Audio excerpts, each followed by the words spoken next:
It's my great pleasure today to speak with Antonio de la Torre. He's a 13-year-old Canberra grammar student, and he's about to release an album called Primero, which was recorded at the Wesley Music Centre recently. Antonio, welcome to Living Arts Canberra. It's great to be here. Antonio, this was recorded, I think, in December last year. Tell me how that all came about. I was hoping to record this album for the whole year, actually. And as you know, COVID was around and it was impossible at the time to record throughout the year. But then as soon as lockdown came off, we decided it is time to record it. I want to do it. And then it all happened from there. So then we recorded the album and then it's done now. And who encouraged you to do this? Did this come from your parents or from teachers? Yeah, that's a good question, actually. My parents did want me to do it. So did my teachers, but it was also I wanted to do it. That was another big reason why it was recorded in the end, because I thought it's good to have a recording. And then my parents are like, yes, that's true for when you're older. And then my teachers agreed with it. And then it all came to be what it's been. Where does your interest in music come from, Antonio? I don't know. I've just loved music since such a young age and always enjoyed singing and playing instruments. Do you come from a musical family? Yes, my grandfather's musical, but other than that, my cousin, he sung for a long time, and my cousin also plays piano, my other one. And you mentioned you play instruments as well. Yeah, I play tune percussion, and I also play the drum kit and piano. And I muck around a little bit on guitar. And I used to play violin. Antonio, how did you choose this music for the album? When I started listening to music, from a young age, I had an exposure to multiple different genres. One of them was classical. And then when I started singing, which it actually came to be by the head of the school, she said, oh yeah, he can sing very well. You should get him into music. So then I started singing eventually. I think it was when I was at the age of 9, I started singing.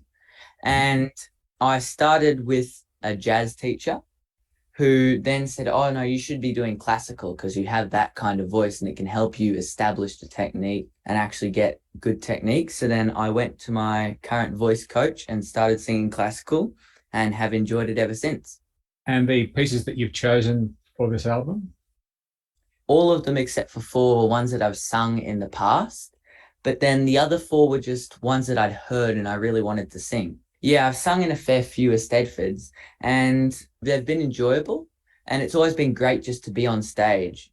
Do any of your peers at school also share your love of music? Lots of them, actually. All my close friends play at least one musical instrument and they're all extremely good at it. Multiple of my friends, like I have done grade 8.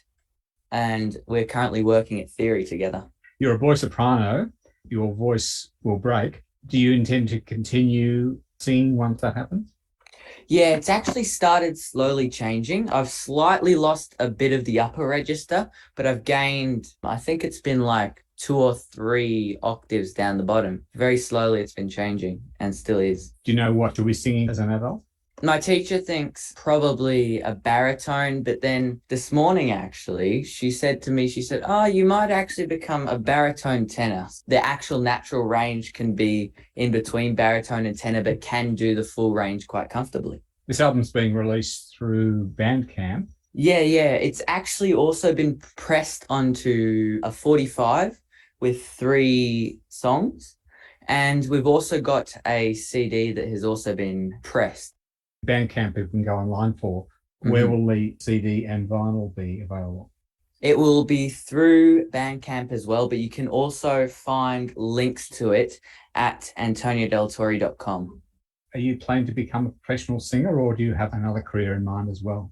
Well, you can't know for sure, but I've always planned to want to be a professional musician and singer, but I also do like doing engineering and stuff like that, but music is my main focus in my life. You've already performed in an Opera Australia production. Tell me about that. Yeah, it was the 2020 season of Carmen in the Opera House. We got to do the majority of the shows, but I think it was 18 out of 25 shows that we actually were able to do. But then Of course, the thing that we all know as COVID had come and then shut the whole production down. And you've had your rendition of Schubert's Ave Maria licensed for an international TV series. Hidden Assets, SBS aired it. Okay. It's in episode 3, I think. Well, Antonio, thank you very much indeed. Now we might play one of the tracks from this album.